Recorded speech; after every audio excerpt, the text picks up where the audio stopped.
Hey, I'm the Decathlon Gamer. Welcome back to Draft Day Sports College Basketball 2022. This is episode number 5, and we are finally ready to kick off our first season. Now, of course, this really doesn't feel like my team yet. I didn't recruit any of these guys. This is the existing team that we've taken over, but that doesn't mean we're not going to go out and give it the old college try. Actually, there's a decent chance of winning this first game against Coastal Carolina. Of our first few games, this is the only one against a team that is only marginally better than us. And being that we are at home, the home court advantage, odds makers, Vegas have us 2.5 points to the good as the favorite. Does that mean we're going to win? No idea. Let's see how the team does in our very first game. It's a little bit of a bug here, but our jerseys that I picked out for the team, which are still from the stock pile, but just not the one that this team originally had, nor is my logo showing up here where it shows up in other places, but the jerseys aren't showing. So apparently we're playing shirts versus skins. We're going old school here. And welcome to our 2D game view. All right, so this middle area, of course, is the court. We are the team that is in green for this one, so we're going right to left here in the first half. Each half in men's college basketball is 20 minutes long, so 2 halves at 20 minutes apiece. I have 1 full timeout and 3 30 seconds, so that's a full minute versus 30-second timeouts.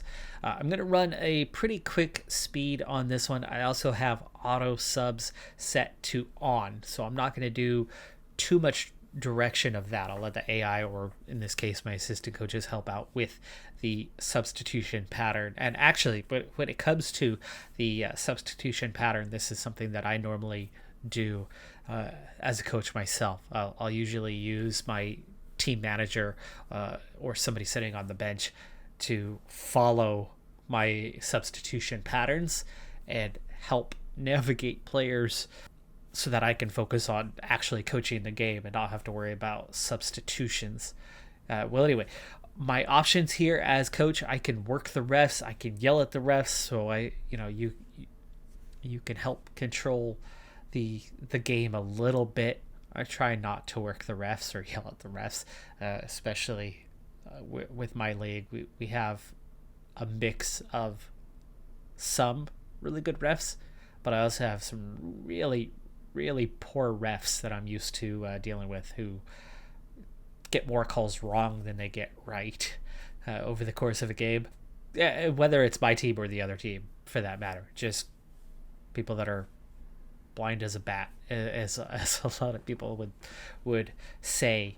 But my timeout options, of course, and then here's what we have full time. I have some options that I can automatically use timeouts at certain situations. Defensive options. We have matchup options with double teams. This stuff wasn't here a few years ago. And then our offensive options on how we're going to switch things up, how we run things. Let's go with the generic setup for now and see how the team does here early on. And then, of course, our box score at the bottom and some team stats. Okay, here we go. Tip off. First game, they win the initial tip and score on the first bucket of the game. So we're not off to a great start in that one. I know I need to adjust some audio here.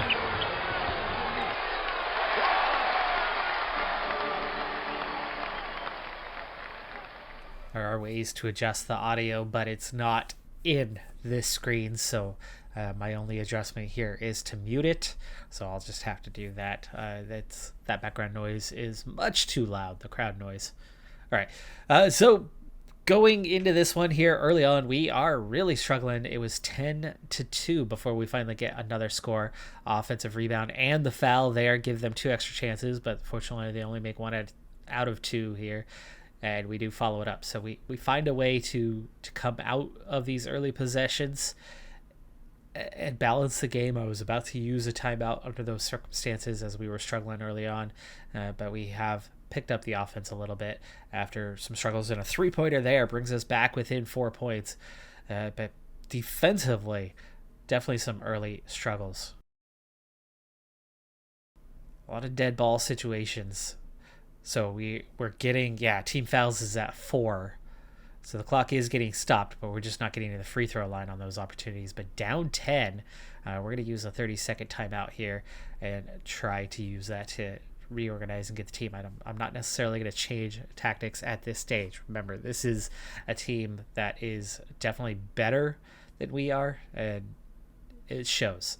Even though the Vegas odds makers had us favorite, being that we're at home, these guys are multiple divisions ahead of us, and at the moment the offense is not working too much. We made the outside shot. Let's see what happens if we favor the outside a little bit. See if we're getting better chances. That gets us right to the free throw line on that one. And again, we get to the free throw line, so we are still drawing the fouls. That's good. We're just not converting on our shots. Ugh. Inside, wide open layup or dunk opportunity, and we missed. That's how poor this team is when it comes to scoring.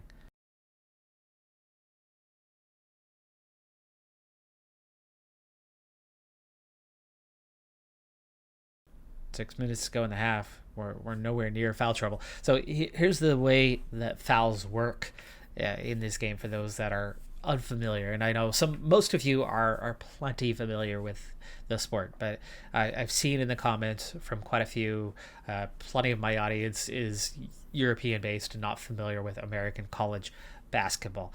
So the way team fouls work, if you are shooting on the foul, based on where you're shooting and the circumstances, you're going to get free throws.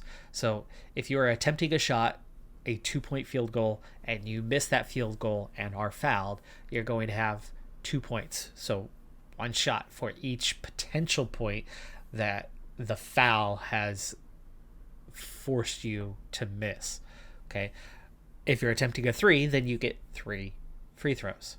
Now, if you make your shot while being fouled, whether it's a 2-pointer or a 3-pointer, you have a bonus point opportunity. So you have an opportunity to score one additional point, and then whatever shot you made counts.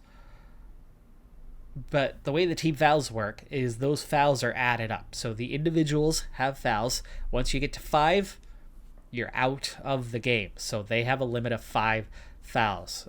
Taking a look at my team, we're totally good, at least the guys that were on the court. It is halftime, trailing by 16. It's not looking good in this first game.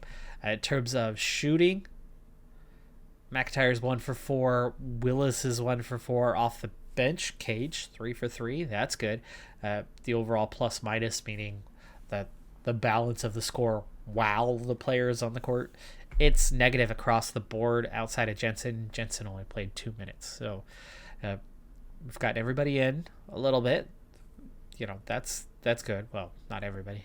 McIntosh and Ramaj have not played, but 10 players have played. So I do have that rotation set to get a lot. Our top guy, Rodney Wallace, has played 14 minutes so far. He is 3 for 5. He's got a few rebounds.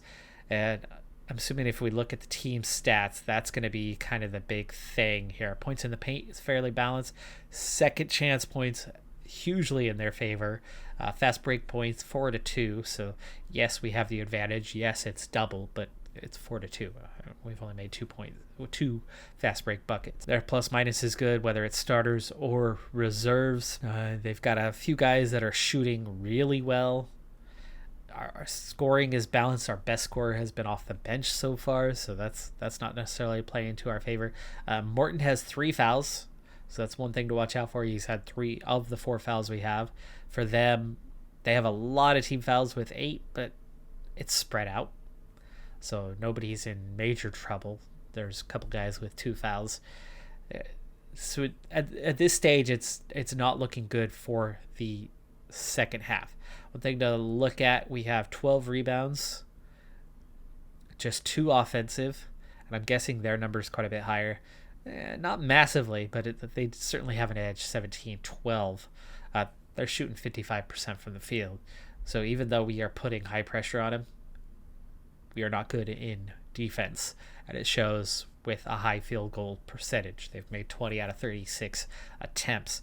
Assist-wise, they're moving the ball better. Their distribution is better. 13 assists to 8. So that's a pass right before a catch and shoot. Blocks 4 to 4 were even there. Turning the ball over, so losing the ball in a forced or unforced way. 6 turnovers to 9. So, we're not protecting the ball terribly well, but we're not massively behind in that department. We should be a lot closer, but ultimately they are shooting so well, especially from 3. 7 for 15 from 3 is a very high rate. I mean, that's high for NBA. 42% is considered a good 3-point percentage at NBA level. So they, as a team, are shooting above that. That's hurting us a lot. Now, free throws have not been a factor either way. They've had 2 attempts. We've had 2 attempts. We missed both, but that's non-consequential. So the big thing here is they are converting. I mean, we're shooting pretty well from 3 also at 4 for 10. We are doing decent here. We're behind on the rebounds, and that's a bit of an issue. We're behind in a lot of categories by a small margin. The big thing is they are shooting insanely well. 48's a lot for a college game and a half.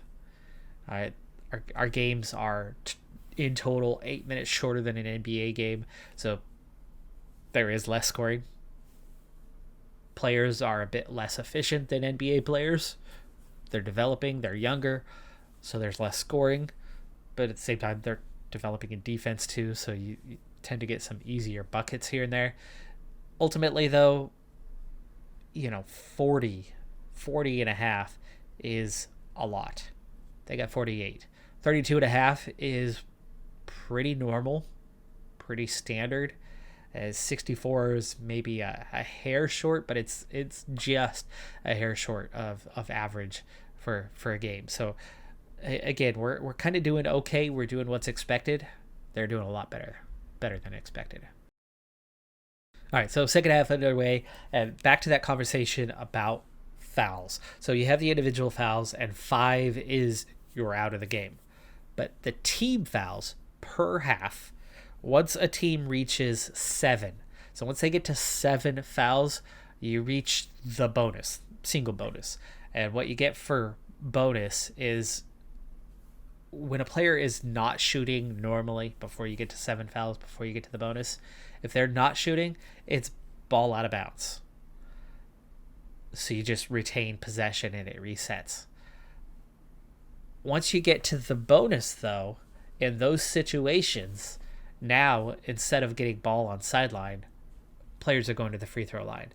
And at the free throw line, they have what's called a 1-and-1. So you get 1 free throw attempt. If you miss it, it's a live ball.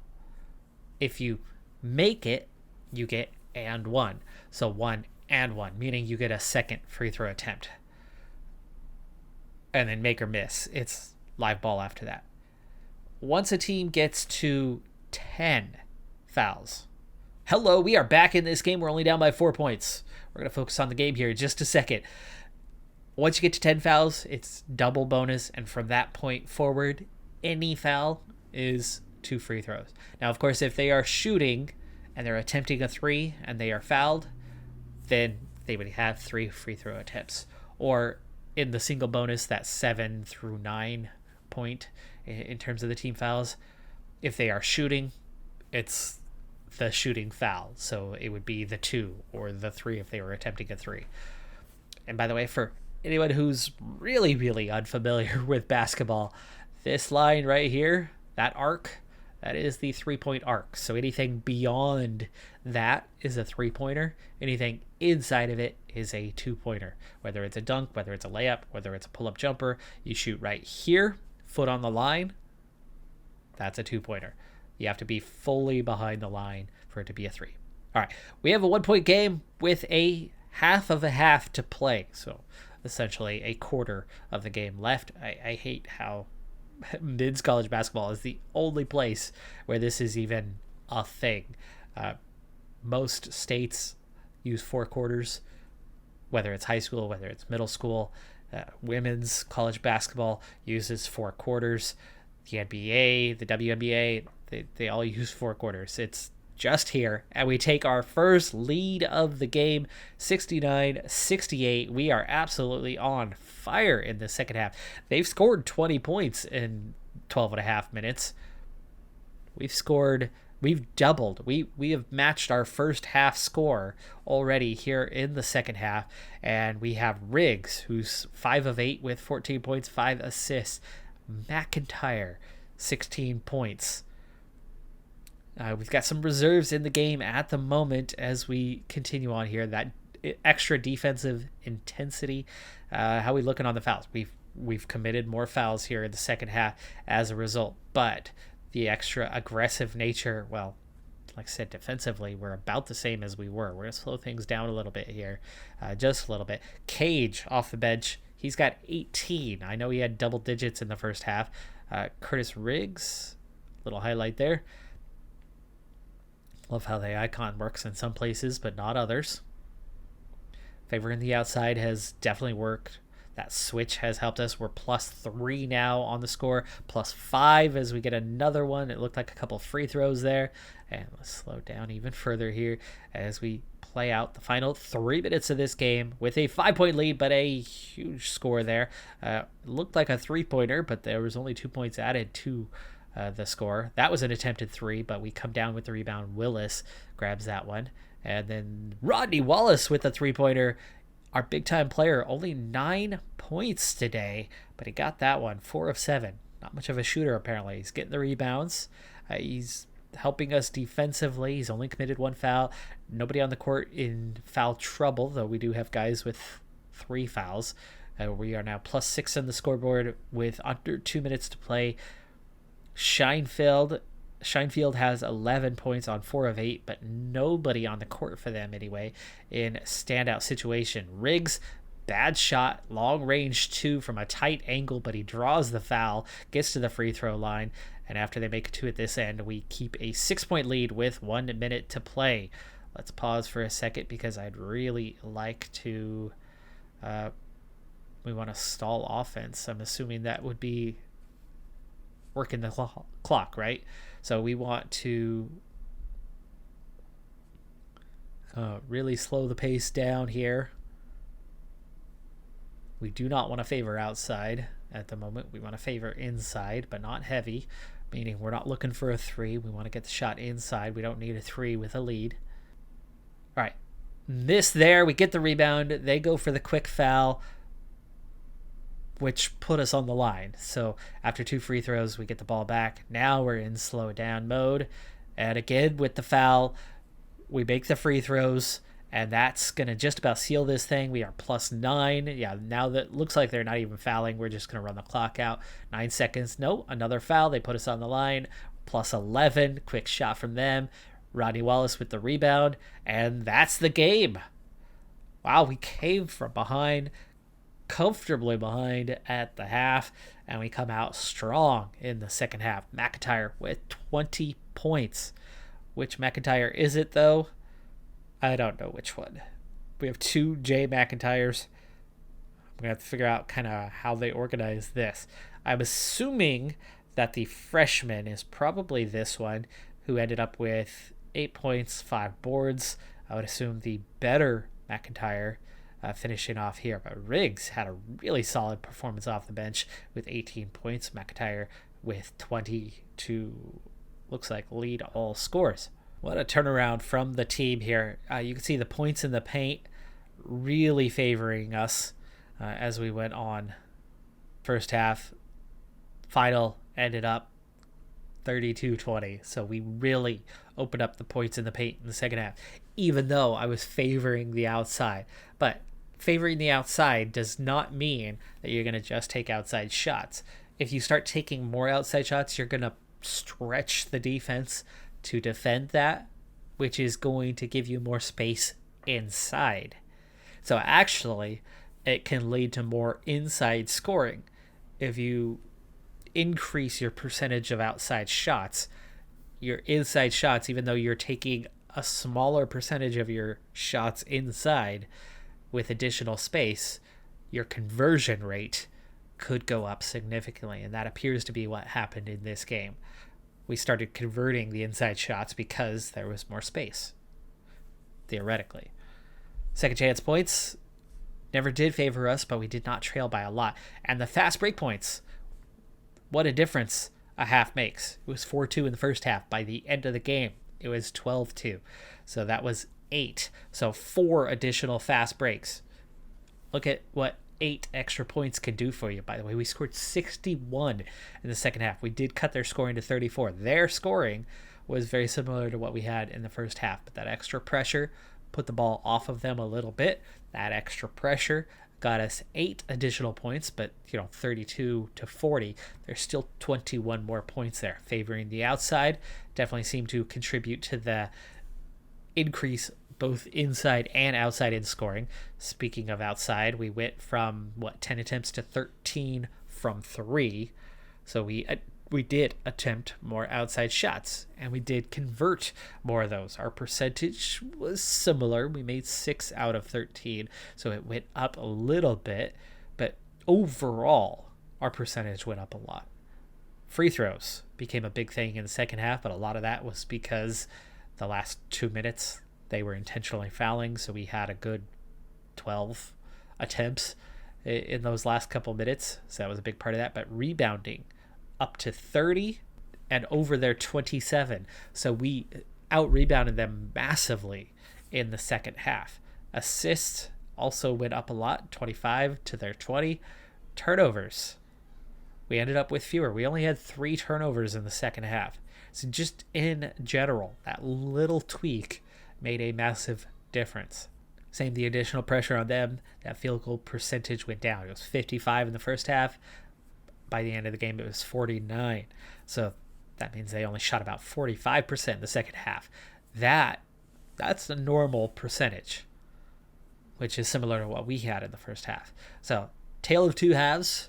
First half, they were definitely in control. They were definitely comfortable, and we were just that little bit off. But that was a healthy 16-point lead.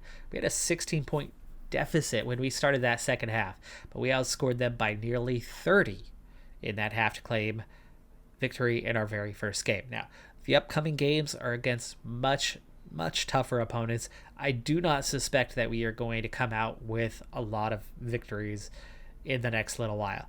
Here's what I'm going to do. I'm going to take 5 games.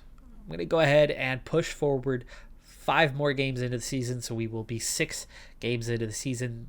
This should be all non-conference games, which means the majority of the opponents are going to be much higher division. Remember, we are Division 22 out of 22. Coastal Carolina, I believe, is Division 20 out of 22.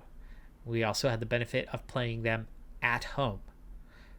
And we have a Rodney Wallace. We have some quality in this roster. I'm going to have difficulty recruiting anybody anywhere near Rodney Wallace's quality because of how bad I am.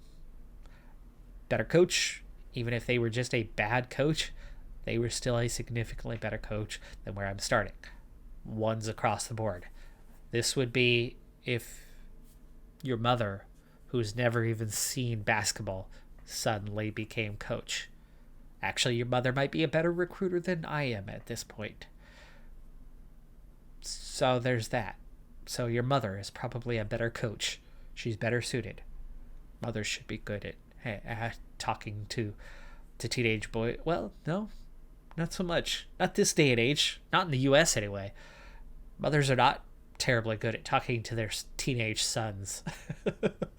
So maybe your mother would be as bad of a coach as I am. But anyway, let's push forward 5 games. We'll see where the team is at that stage. If there's any recruiting highlights in the meantime, I'll let you know. But otherwise, I'll see you in 5 games time. As I work through the sim, really quick update for you. So Depina has signed his LOI, which is letter of intent. So you start with a verbal. The verbal doesn't 100% guarantee that players are going to go to specific schools. Now, from my experience in this game, I think that's about a 99% confirmation that they will go to your school, but there's still that 1% chance. I think I had maybe one recruit, maybe two, in all the years of playing where something fell through.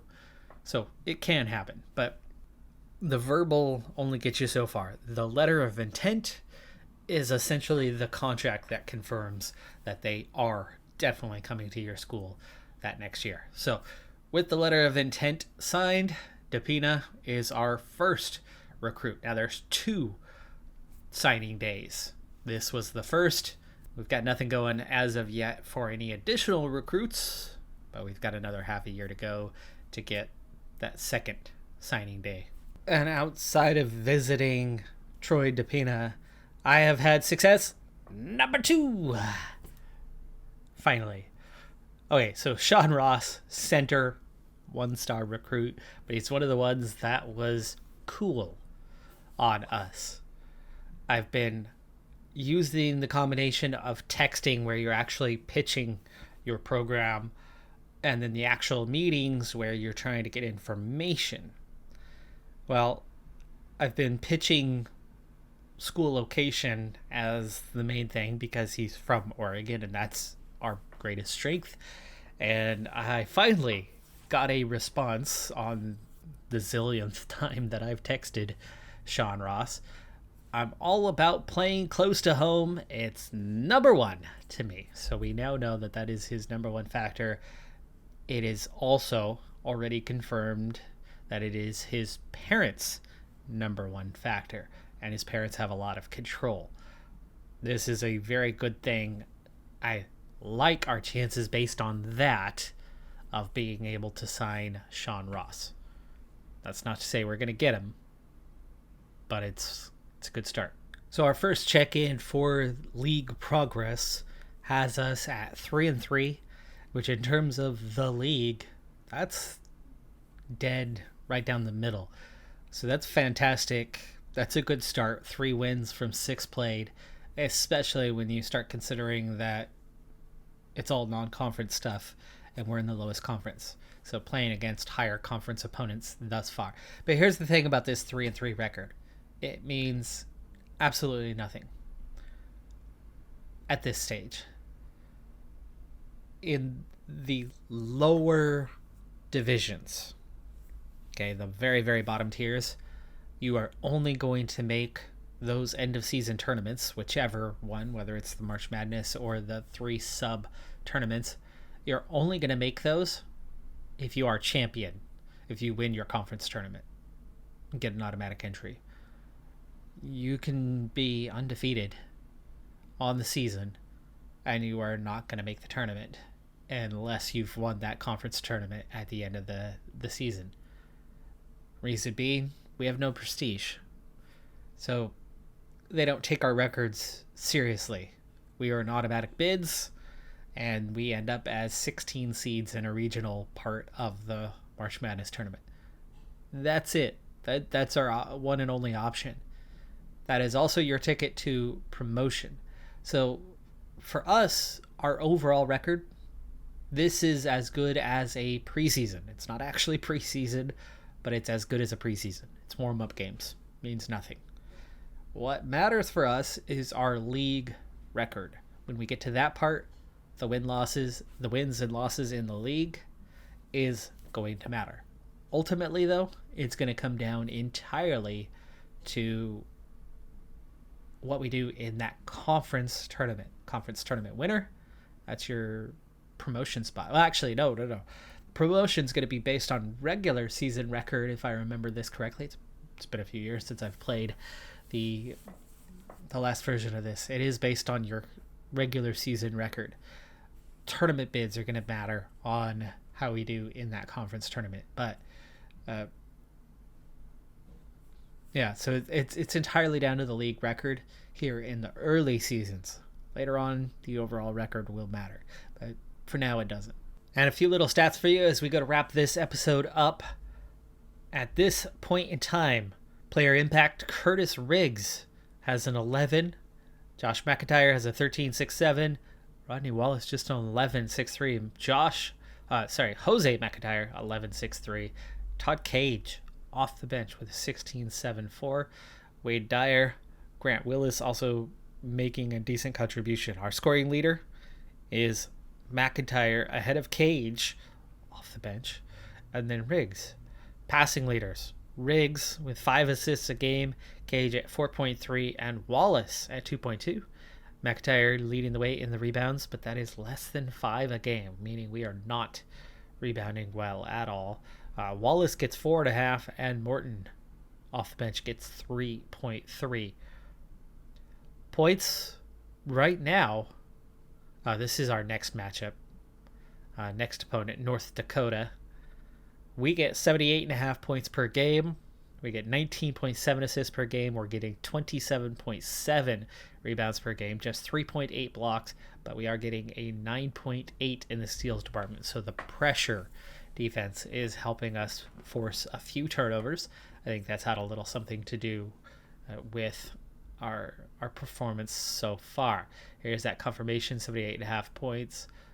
Opposition points per game is 78, so we are just ahead. That's pretty high scoring.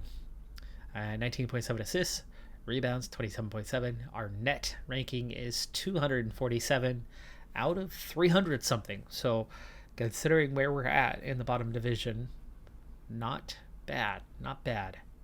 Okay, Todd Cage not coming off the bench. Well, not for me, he's not. Curtis Riggs and Todd Cage are those 2 point guards that I put side by side, but haven't necessarily with the AI when I simulate games. Cage has been coming off the bench, but Riggs and Cage have been kind of the creative force, doing the bulk of the scoring along with Rodney Wallace. And then it is Josh McIntyre, the sophomore. How is the freshman? Let's see, where is he at? There you go. Jose McIntyre. 1-star freshman, 10.5 points per game. 3.3 rebounds. He's not doing great, but he's getting 10 points a game. He's getting more than Rodney Wallace, who is significantly better. That says a lot. That does say a lot about Rodney Wallace as a scorer. How is he as a scorer? No wonder. His scoring is a 20, meaning he's not going to look to take the shot very often. Not much of a defender either. Overall, this is somebody who doesn't have very many strengths. That's 3.5 stars? Really? Here's Curtis Riggs for comparison. Good outside shooter. He's not much of a scorer either. We have some serious weakness to our team. Some serious weakness. All right, folks. Despite the weaknesses, we're 3-3. I'll take it. We've had a few wins. We could easily be 0-6 right now, so it's not a bad start. I will be making my way through the season quite quickly. These players, they're not my players. They're the players I inherited. Troy DePina, that's our first guy. The other recruits we're going after, if we get some of them signed, those are the players that are going to get the bulk of my attention. This group, and we'll do the best with them that we can. But I really want to introduce our players sooner rather than later and grow and develop our squad with the terrible coach that I am. What coaches can I bring in? What players can I bring in? And how do I shape and mold that group? That's the long-term project. Not these first couple of seasons where we're going through the old guard.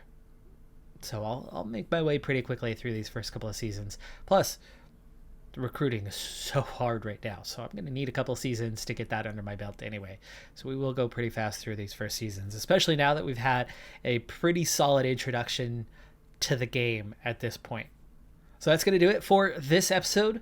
Thanks for tuning in. I'm Decathlon Gamer. Like, comment, subscribe, and I'll see you next time. Have a good one. Be safe out there. Bye for now.